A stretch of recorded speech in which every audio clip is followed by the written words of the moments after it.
But as you get older, your obligations increase. So and once you have a family, you start taking risks not just for yourself but for your family as well. It gets much harder to do things that might not work out.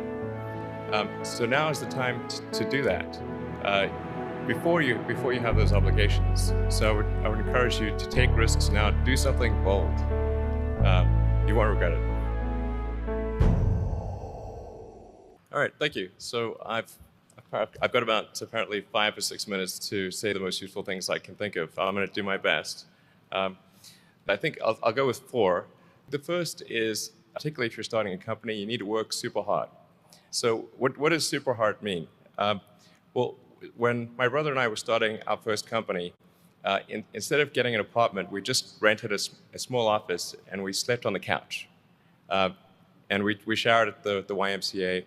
And we're so hot up, we had just one computer. So the website was up during the day, and I was coding at night, 7 days a week, all the time. And I sort of briefly had a girlfriend in that period, and in order to be with me, she had to sleep in the office. So work hard, like every waking hour. That's the thing I would say particularly if you're starting a company. And I mean, if you do simple math, you say like, okay, if somebody else is working 50 hours and you're working 100, you'll get twice as much done in the course of a year as the other company. The other thing I'd say is that if you're creating a company or if you're joining a company, the most important thing is to attract great people. So either join a group that's amazing that you really respect, or if you're building a company, you've got to gather great people. I mean, all a company is a group of people that have gathered together to create a product or service. And so depending upon how talented and hardworking that group is, and the degree to which they are focused cohesively in a good direction, that will determine the success of the company. So do everything you can to gather great people if you're creating a company. Then I'd say focus on signal over noise. A lot of companies get confused. They spend money on things that don't actually make the product better. So, for example, at Tesla, we've never spent any money on advertising. We put all of the money into R&D and manufacturing and design to try to make the car as good as possible. And I think that's the way to go. So for any given company, just can keep thinking about, are these efforts that people are expending, are they resulting in a better product or service? And if they're not, stop those efforts.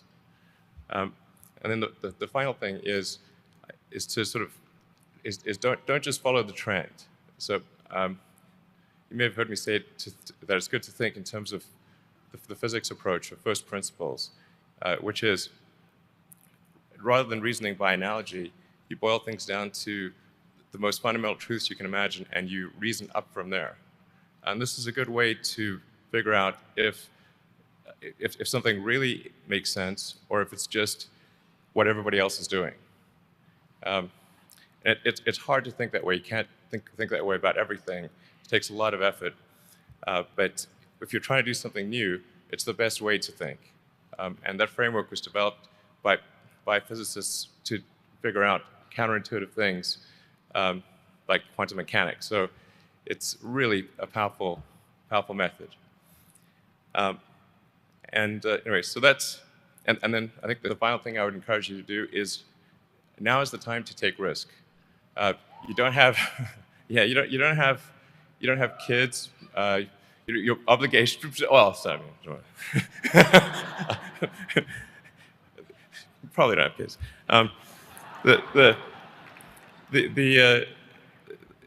as you get older, your obligations increase. So and once you have a family, you start taking risks not just for yourself but for your family as well. It gets much harder to do things that might not work out.